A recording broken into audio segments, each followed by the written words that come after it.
Hello students, मैं उपासना आपके अपनी यूट्यूब चैनल ज्ञान ज्योति कैरियर में आप सभी का बहुत बहुत स्वागत करती हूँ। आई होप आप सभी ठीक होंगे और अपनी पढ़ाई अच्छे से कर रहे होंगे। तो आप सभी ने कल क्या पढ़ा था? कल हमने पढ़ा था कि हिंदी भाषी क्षेत्र यानी कि हिंदी भारत में जितने भी हिंदी भाषी राज्य हैं उनके बारे में कल हमने पढ़ा था। और क्या पढ़ा था? कल हमने पढ़ा था सौरसेनी अपभ्रंश के बारे में। क्या पढ़ा था? सौरसेनी अपभ्रंश। सौरसेनी अपभ्रंश को कितने भागों में? 7 भागों में बांटा था हमने। कौन कौन सा? हमारा 7 भागों में से कौन सा था? सबसे पहला था अपभ्रंश को हमने 7 भागों में बांटा था, जिसे हमने बोला था सौरसेनी, मागधी, अर्धमागधी, महाराष्ट्री, ब्राह्मण, पैसाची और खस। ठीक है। तो उसके बाद हमने पढ़ा था कि जो सौरसेनी था उसमें हमारी 3 उपभाषाएं निकलती थी। कौन सी? पश्चिमी, राजस्थानी और गुजराती। ठीक है। तो आज हम वहां से आगे बढ़ेंगे। ठीक है। तो और सबसे पहले हम जानेंगे कि पश्चिमी जो उपभाषा थी उसमें कौन कौन सी बोलियां आती हैं। पश्चिमी हिंदी। क्या चीज? पश्चिमी हिंदी। पश्चिमी हिंदी में हमारी कौन कौन सी भाषा आती है? हरियाणवी, ब्रजभाषा, बुंदेली और कन्नौजी और कौन सी? पहले लिखते हैं हम हरियाणवी,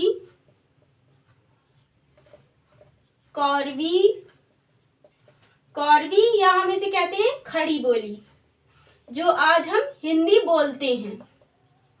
इसे क्या कहते हैं? खड़ी बोली। और कौन सी? कन्नौजी, बुंदेली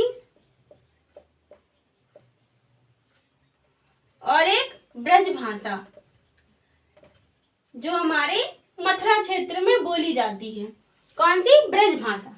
ये हमारे पश्चिमी हिंदी के पार्ट्स हो गए, यानी कि पश्चिमी हिंदी के अंदर जितनी भी बोलियां आती हैं वह कौन कौन सी? हरियाणवी, कौरवी, कन्नौजी, बुंदेली और ब्रजभाषा।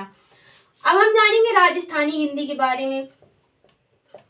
राजस्थानी हिंदी में 4 उपबोलियां आती थी हमारी। जैसे कल हमने इसमें पढ़ा था, इसमें 5 आती है, इसमें 4 आती थी। कौन सी? मारवाड़ी, जयपुरी,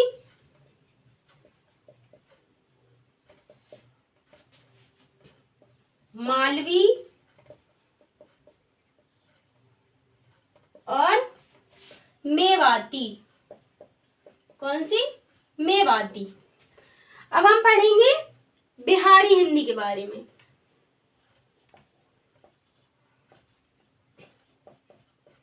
बिहारी हिंदी में कौन कौन सी आती है हमारी? बिहारी हिंदी में आती हैं मैथिली, मगही और भोजपुरी। ऐसे ही हमारी पूर्वी हिंदी में, किसमें? पूर्वी हिंदी में कौन सी आती है? अवधी, बघेली और छत्तीसगढ़ी।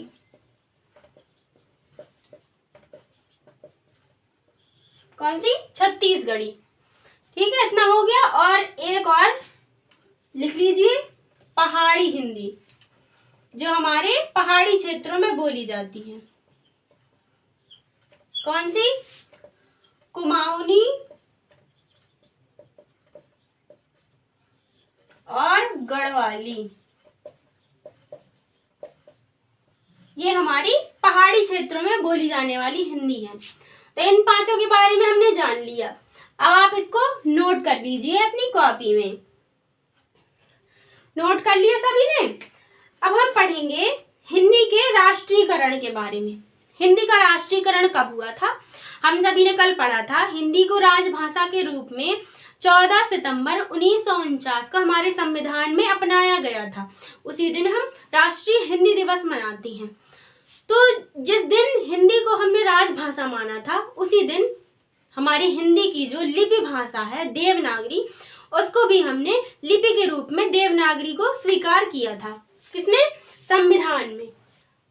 और इसको बिगाड़ देते हैं।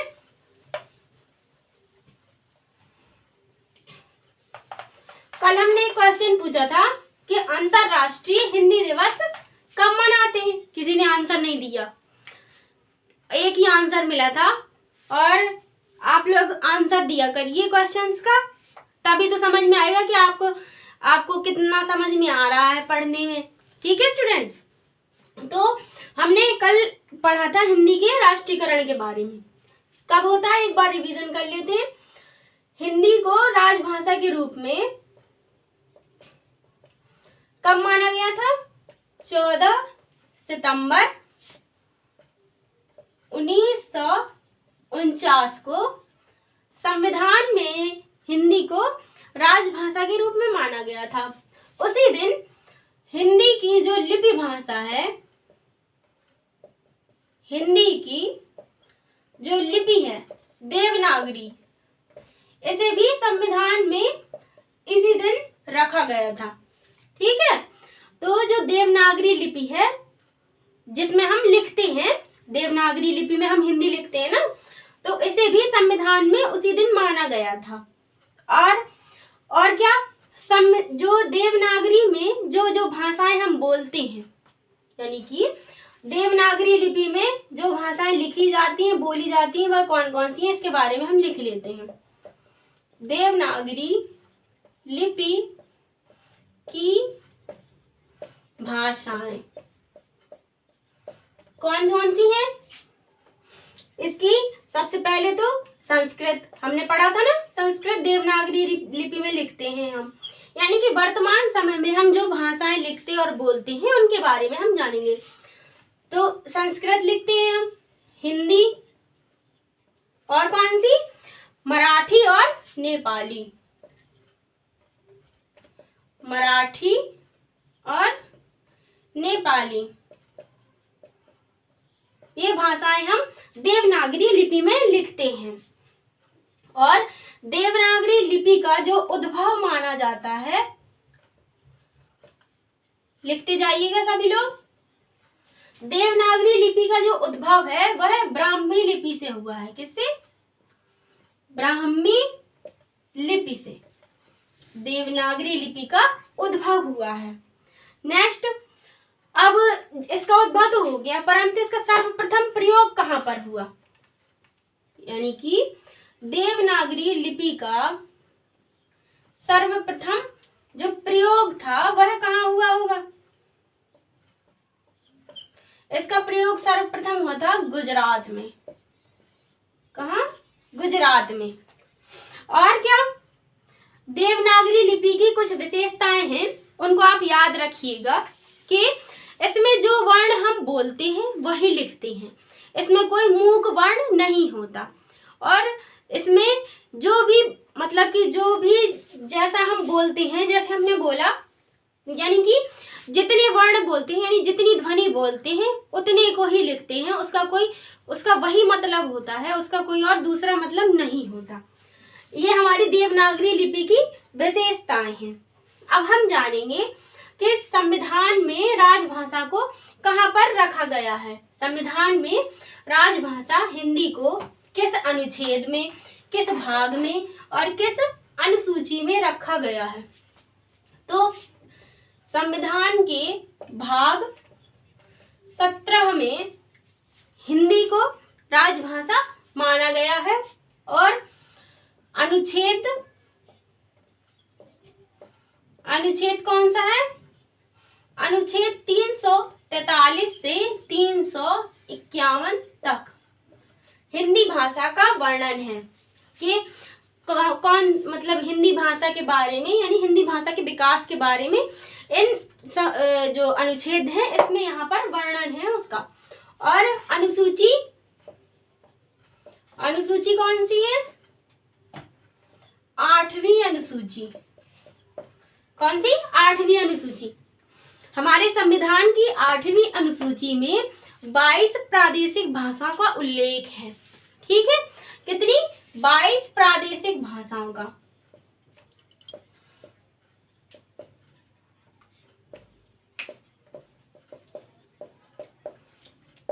22 प्रादेशिक भाषाओं का उल्लेख है। जब हमारा संविधान लागू हुआ था 1950 में, तब ये इन भाषाओं की संख्या कितनी थी? 14 थी। जो प्रादेशिक भाषाओं की संख्या थी वह 14 थी। फिर बाद में 8 बढ़कर ये 22 हो गई। कितनी? 22 हो गई। तो वर्तमान में ये प्रादेशिक भाषाओं की संख्या कितनी है? 22 है। इतना आप नोट कर लीजिए। ठीक है, फिर हम जानेंगे कुछ महत्वपूर्ण अनुच्छेद। क्या चीज? महत्वपूर्ण अनुच्छेद। अनुच्छेद 343 में हमने माना कि संघ की राजभाषा क्या होगी? हिंदी, और लिपि क्या होगी? देवनागरी। ये किस में लिखा है? अनुच्छेद 343 में। अब हम देखते हैं अनुच्छेद 344 को। 344 क्या कहता है? राजभाषा के लिए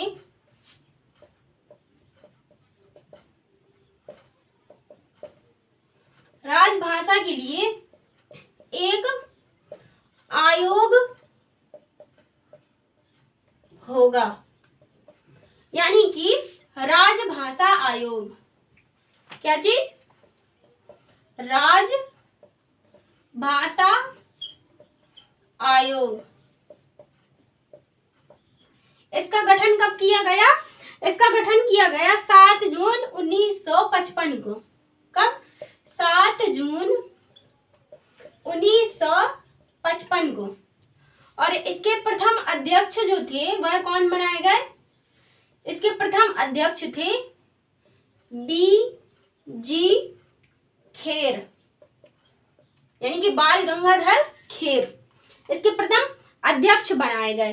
ठीक है, तो इतना आपको समझ में आ गया। और अगला अनुच्छेद हम लिख लेते हैं 345। 345 क्या कहता है? राज्यों की अलग राजभाषा होगी, यानी कि हर राज्य अपनी राजभाषा बनाने के लिए स्वतंत्र है। ठीक है, तो 345 क्या कहता है? राज्यों की राजभाषा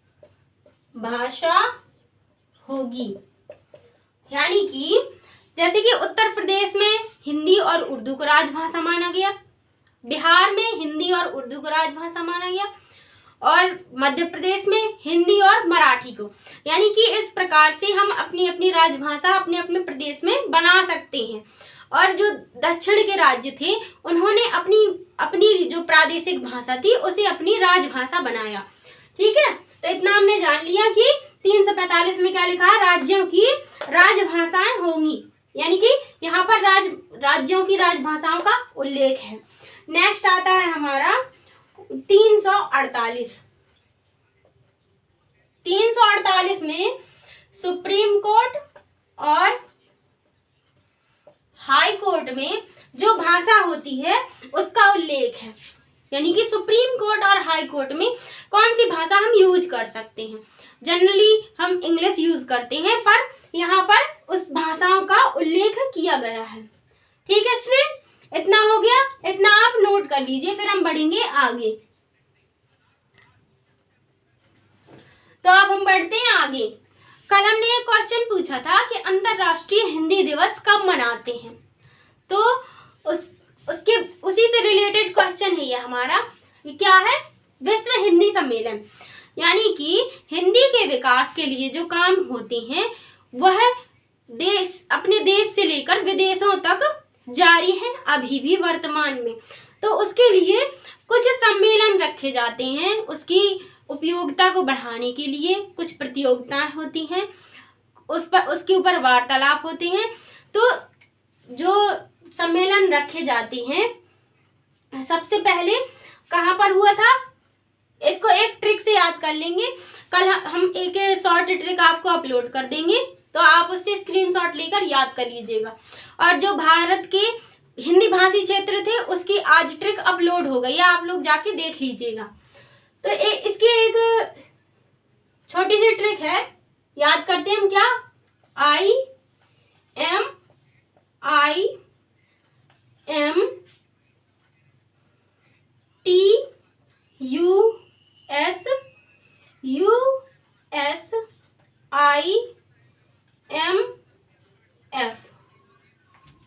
सबसे पहले जो हिंदी विश्व सम्मेलन हुआ था हमारा, वह हुआ था हमारे भारत में। आई का मतलब इंडिया, यानी कि कहाँ हुआ था, भारत में। भारत के कहाँ, नागपुर में। कहाँ हुआ था, नागपुर में। कब, 10 जनवरी को। इसलिए हम इस दिन अंतर्राष्ट्रीय हिंदी दिवस मनाते हैं 10 जनवरी को। फिर दूसरा कहाँ हुआ था, मॉरिशस में। फिर तीसरा हुआ था हमारे भारत में। कहाँ पर, दिल्ली में।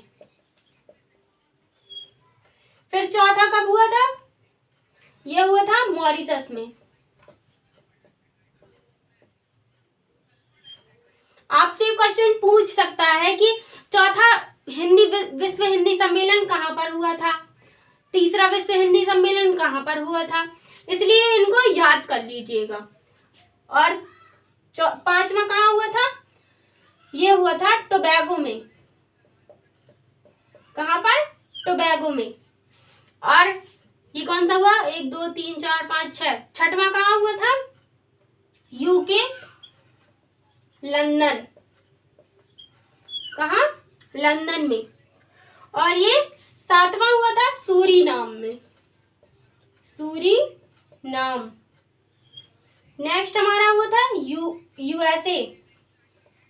USA, America.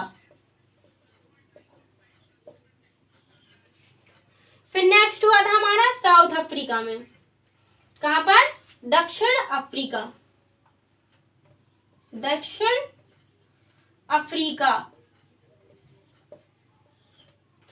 और फिर हमारा कहाँ हुआ, इंडिया में, यानी भारत में। कहाँ पर, भोपाल में।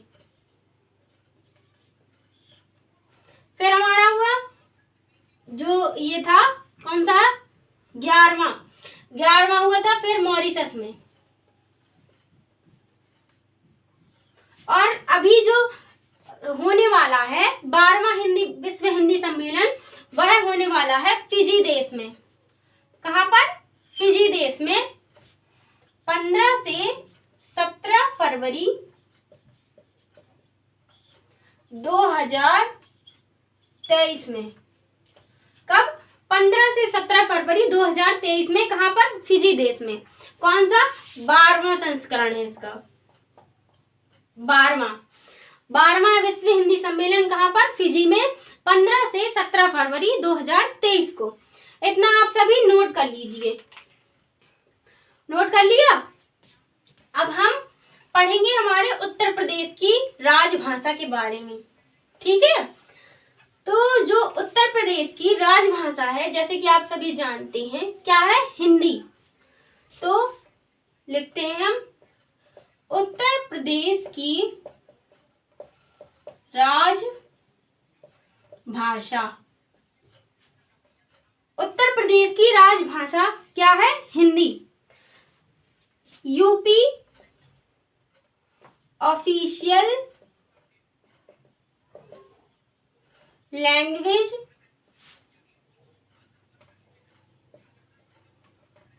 एक्ट 1951।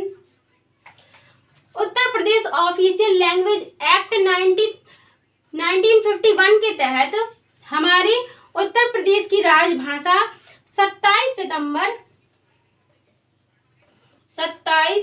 सितंबर 1951 को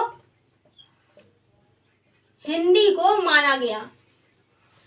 Uttar Pradesh official language act के तहत 27 सितंबर 1951 को हिंदी को उत्तर प्रदेश की राजभाषा बनाया गया। पर उत्तर प्रदेश में 91% लोग हिंदी बोलते हैं और 9% लोग उर्दू बोलते हैं। तो जब इसके ऊपर विवाद होने लगा तो हमारे उत्तर प्रदेश की दूसरी राजभाषा उर्दू को बनाया गया। किसको?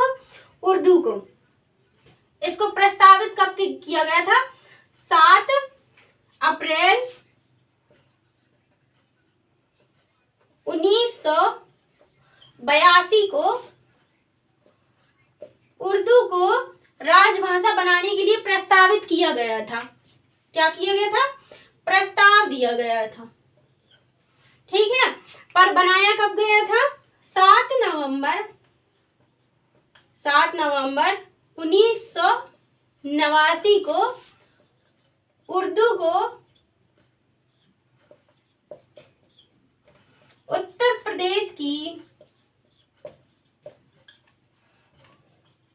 दूसरी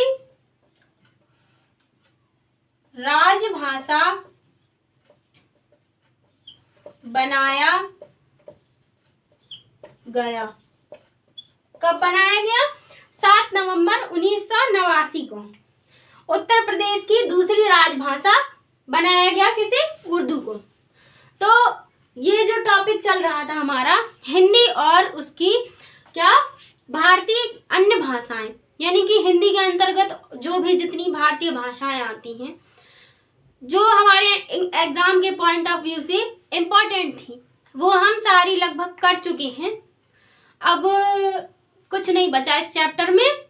जो भी था इम्पोर्टेंट वो आप सभी को पढ़ा दिया गया है थ्योरी के रूप में। आई होप आप सभी ने अच्छे नोट्स बनाए होंगे और नोट्स बना के इनको रखिएगा और इन्हें याद करते रहिएगा।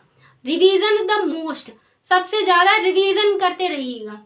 और कल हम इसका मॉक टेस्ट लेकर आएंगे।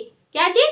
Mock test. तो मॉक टेस्ट में देखिएगा कि आप सभी ने कितना इसको अचीव किया और कितना आपको अभी करना बाकी है। तो आज के लिए स्टूडेंट्स इतना ही।